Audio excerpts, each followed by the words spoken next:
Welcome community, I'm back to do a recent vinyl finds video, and I just did one, but I was satisfied with that, so I'm doing one, and you can see the records, but fuck it. And it's all backwards. I'm gonna start with the OGs and then go to backwards to the reissues. I'm still kind of sick. It's been 8 weeks now, but I think I'm doing in better. And they thought I had an ulcer, peptic ulcer or whatever it's called, but it's turned out I didn't. It seems to be effects due to my medicine that I'm taking for my blood pressure. So I stopped all medication a week ago, and I'm starting to feel a little bit better. But they say that it can take a month before I get as good as I was before. So still like 10 kilos lighter than 8 weeks ago. But I'm working on putting on some weight again. Fuck that. Records. This is Pentangle, Sweet Child. Original press. Maybe a second press on Transatlantic Atlantic Records. With John Renbaum and Bert Jansch. Fantastic record. English kind of folk, and I have to be honest, I didn't know about Pentangle before I got that record in the trade. So I'm looking for more early Pentangle now. It's just amazing. It's totally new for me. A little more of a psychedelic, not folk, but psychedelic record, Misty Floods Party from 1969. So there's the label there for y'all, and the backside almost looks like a heavy metal record on the backside, but it's not. It's a psychedelic record. Northern Travel, the first tune there. Check it out. I think it's on YouTube online if you're interested, and you can find this not super cheap, but it's not expensive. It's a quirky and cool record that is a little bit under the radar, I think, at least. I never heard of it before. I sampled it and fell in love with it. So yeah, check it out. Moving on to some jazz, and then we move back to prog and psych and rock and stuff like that. This is Centipede, September Energy, also from 1971 maybe, or two, along that line. So yeah, this is 71. This is the who's who of UK prog and jazz rock kind of circuit back in the day. So you have guys like Elton Dean, Ian Carr, Alan Skidmore, Robert Wyatt, John Marshall. And I think it's produced by Robert Fripp from King Crimson. There's a lot of guys here that I don't know which bands they are playing with, but it's the who's who. This is on RCA Neon, and I love that label. Unfortunately, not all records on that label is good, but some is fantastic. So I managed to find an original UK first press of this, but there's a second press, or if it's the US press of this, that has a more colorful cover. So you can look for that too. That's a little bit cheaper than this one. Nice to add to the collection. This is a Swedish record that I've been looking for maybe, I kid you not, 10 years at least, maybe 12. And when I started to try to find it was maybe a 40 euro record, but that was too much for me to buy records for back then. Now it's a 80, 90 euro record, but I managed to find this for 20 euro. Insane. And the cover is a little bit beat, but it's not too bad, and the record is fantastic. Sounds great. It's a VG++ record. What you have here is Chicken Feather by Monica Zetterlund. And Monica Zetterlund is one of the most famous jazz vocalists in Sweden, if not the most famous.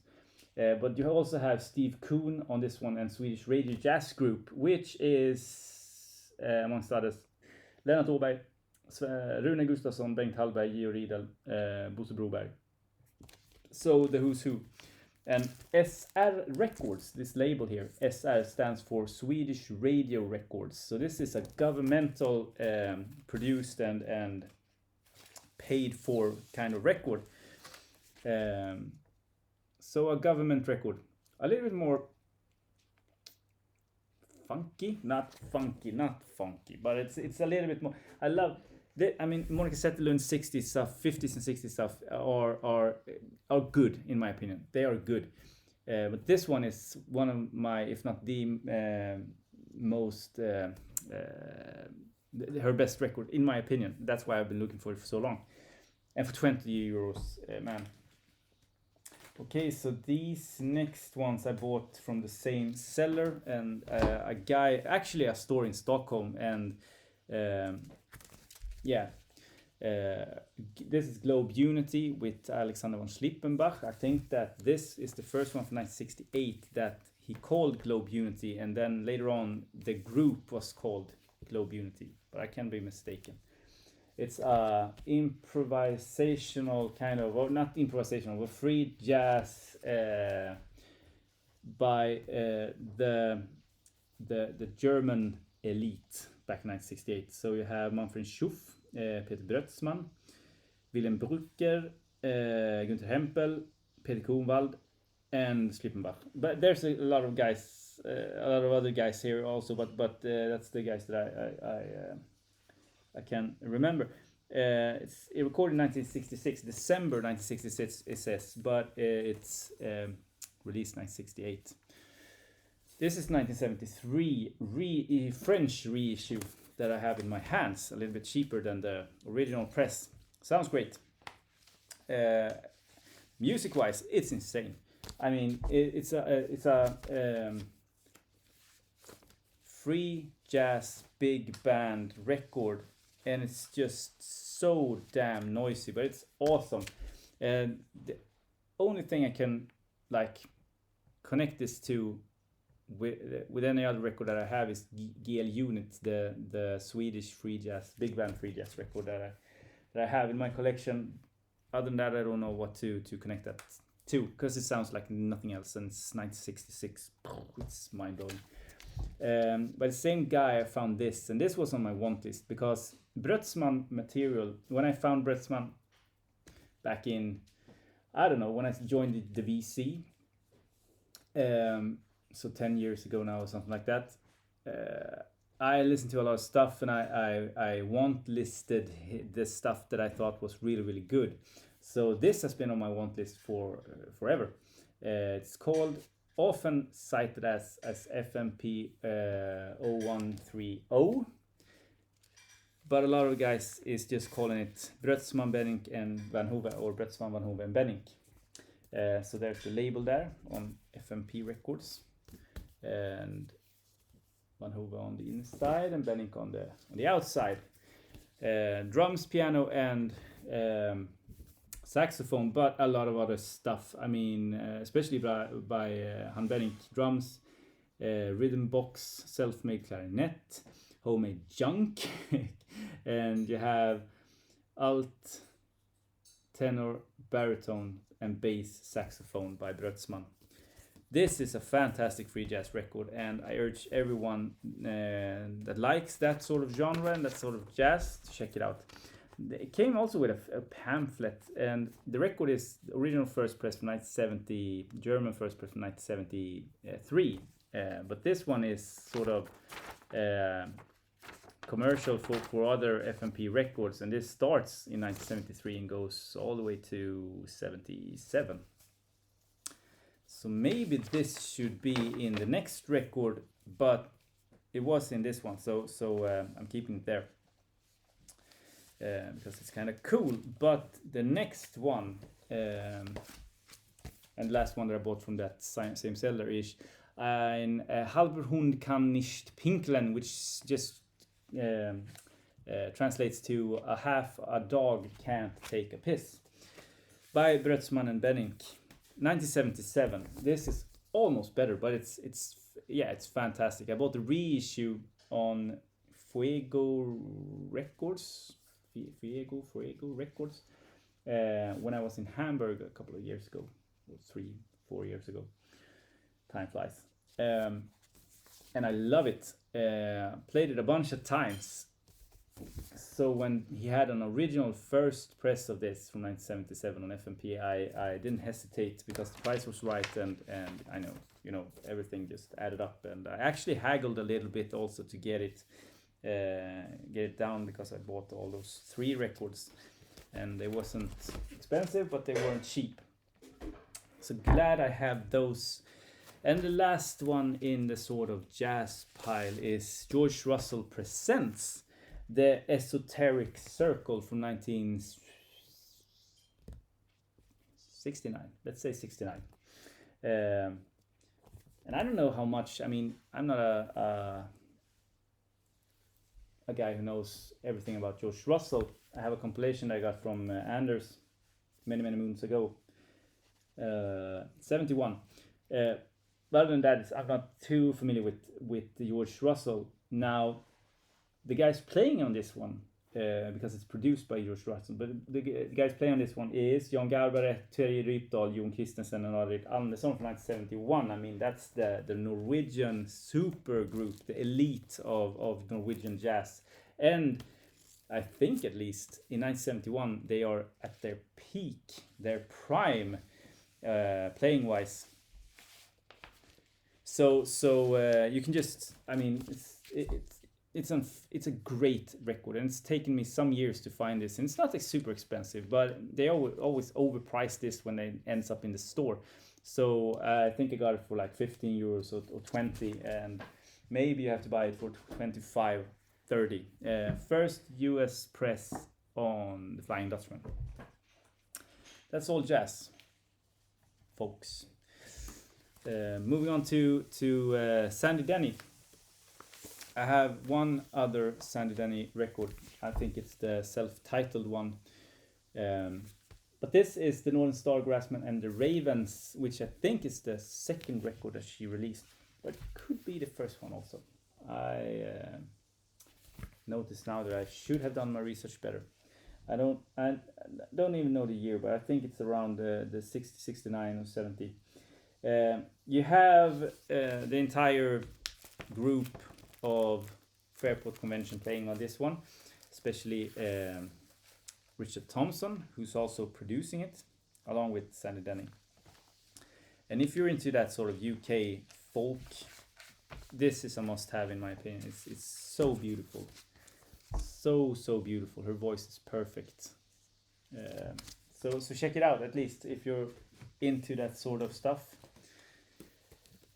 Yeah, this record I've been looking for years, but it's not an expensive record. If you see it on Discogs, this goes for it has a median value of maybe €9 or something like that, and then it goes up to like 30 also. But I've been looking for it for like 10, 12 euros, something like that. And every time I see it, they ask 20, 25, 30. And I understand that, because none of the music is just so. It's an okay record. But to be fair, it's not a fantastic record. It should be, because the lineup on this one is just insane. This is also 1971. And I don't know what he did to deserve this kind of lineup, but you have Peter Gabriel playing, singing background. You have Phil Collins singing and playing on it. You have Peter Hamill, and you also have on keyboards Rick Wakeman. And I think it's produced by Robert Fripp. Let's see if there's any guitarist here. Vocals, Hall. Yeah, Robert Fripp playing guitar also on it. But to be fair, to be totally fair, it's just an okay record. Maybe there's one or two tracks that it's really good, but the rest is just okay, in my opinion. But if you find it for €10 or somewhere along that line, I urge you to pick it up, because it's interesting, and there's so many good players on it.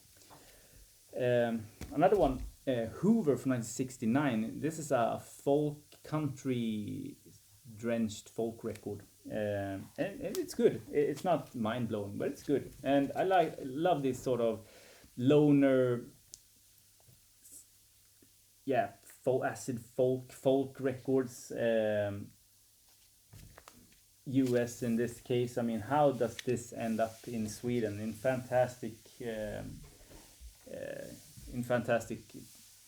shape from 1969? It's just insane. And the same goes with this one, and this is better in my opinion. This is an awesome record, also a little bit country folk-esque. Sid Salvage, Portraits, 1969. He does a killer version of, I mean, that was Epic Records, but this is Enterprise. I don't know if that's a small label or even privately pressed. No, produced by Don Nix, so I had a good producer at least.